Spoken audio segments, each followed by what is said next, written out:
Boker Tov, everyone. We're continuing in Shir HaShirim, and we're up to Pasuk Tet. L'susati berichve faro dimitich rayati. The shortest Pasuk we've encountered so far, which the literal translation is, this is Bnei Yisrael, again, this is HaKadosh Baruch Hu answering Bnei Yisrael. L'susati, my horses, berichve faro, to the chariots of Paro. Dimitich, I compared you, Rayati, my loved one, my wife. So the explanation to that means that Hashem says, just like the beautiful horses of Paro, I've also adorned you, because they were very adorned with gold and beautiful gems, etc. I adorned you, Bnei Yisrael, with great mitzvot.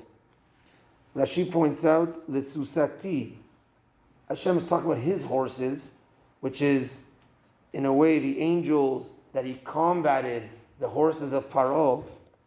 So Hashem says, I gathered my troops to battle Paro, to save you, and so too, I will quiet you from all your tzarot in the future. Hashem gives us this promise. The Sefer, the Arizal over here, has a long piece. But again, my apologies, I'm not a Mekubal. I don't understand the depth of this. The Rokeach also has a few things that are not understanding fully, but I'll just say, he says, L'susati is missing a Vav. It's spelled Samech, like L'sasti, but it's you say L'susati. So the Vav is missing. So he explains that Vav is 6. There were 6 chases of Paro against Bnei Yisrael, and to that Hashem saved all 6. Also, he explained L'susati, the Vav is missing. That means Hashem tells Bnei Yisrael their horses were missing, meaning they're nothing in my eyes, says Hashem to Bnei Yisrael. Also, the Rokeach says the Gematria, but doesn't explain, but the Gaon of Vilna explains this. L'susati is the numerical value of Vehu hechelif zachar lenekeva. Hashem changed male to female. Well, what does that mean? So the Gaon of Vilna explains there's 2 types of horses that were there's a male and female. The males were used for war. Females were used to ride on, to like show off, to adorn, because they were much calmer. L'susati, without the vav, it says the Gaon of Vilna is referring to a female horse. So Hashem is saying to Bnei Yisrael, I adorned you with female horses. I adorned you with beauty. I adorned you with the mitzvot to combat the male horses of Mitzrayim. And he says, Rayati, dimitich rayati, ve'avta l'reacha kamocha. Rayati is also referring to a wife that Hashem calls us his wife. And also he says, I was already your wife from the time of the Avot, Avraham, Yitzhak, and Yaakov.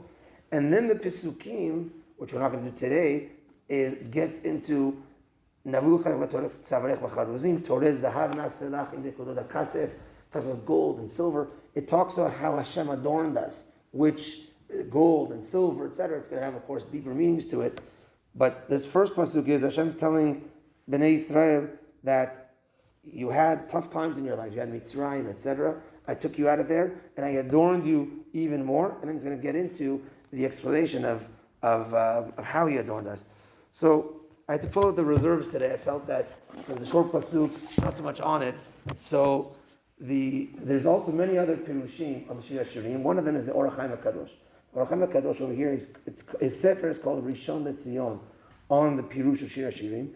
He explains as follows, that there were 3 times in the life of Bnei Yisrael, I guess until Matan Torah, the Bnei Yisrael were like the best moments of Bnei Yisrael. The first is when we sang Shirat Hayam. We came out of Mitzrayim, and that was Ve'aminu b'Hashem u'Moshe Avdo. We believed in Moshe. We believed in Hashem the highest level. So that connects to the pasuk L'susati b'Rechevei Faro, because we say in Azeshem Moshe Sus ve'rochevo ramavayam L'susati b'Rechevei Faro. So this is a hint to Hashem showing us his love to us remembering that moment when we sang Az Yashir Moshe. The second moment is when Bnei Yisrael received the Torah and we said Na'aseh v'nishma. That was an amazing moment that we did for Hashem. We said, we're going to do, then we're going to listen. And that is the next pasuk, Manavu lechayach batorim tzavarech b'charuzim. Batorim is doves, turtle doves, and we said Torim, like two Torot, we accepted. Torah shebichtav, Torah sheba'al peh. And two words that we said, Na'aseh v'nishma. And the third thing the third level, the highest, was we built the Mishkan. And that is Tzavarech b'charuzim, compared to the neck. Kemigdal David Tzavarech. The Migdal David, the Tower of David, is compared to the neck. Why is the Bet HaMikdash, the Mishkan, compared to the neck? Also, when Yosef met Binyamin, Vayipol al Tzavareh Binyamin Achiv, he fell on his neck and they were crying. And Rashi over there says they were crying because they knew each one, the Mishkan Shiloh, which was situated in Yosef, was going to be destroyed. And the Bet HaMikdash, which was situated in Binyamin, was going to be destroyed. Compared to the neck, what's the comparison to the neck? The neck connects the brain and the rest of the body. The brain is the main part where the neshama rests. The body is the goof, is like the animalistic. The connection is through the neck. So too, the Bet HaMikdash was a physical place on this world, but it was a connection to HaKadosh Baruch Hu, the strongest connection to HaKadosh Baruch Hu. That's why Migdal David Tzavarech, the Migdal of David is compared to the neck. So it's these three moments in our history where Hashem stresses here, it shines, which is when we sang, that's the speaker of Pharaoh, when we said Na'aseh v'nishma, and when we built the Mishkan, unbelievable things. And of course, the next psukim is going to be how Hashem adorns us, etc. Continuing on this point. Baruch Adonai le'olam. Amen ve'amen. Rabbi Yochanan Melech Shamer. Tzak HaKadosh Baruch Hu lezakot, et zafei chachei b'alam Torah shne'emar. Adonai chavetz man tzidko, yigdil Torah ve'yadir.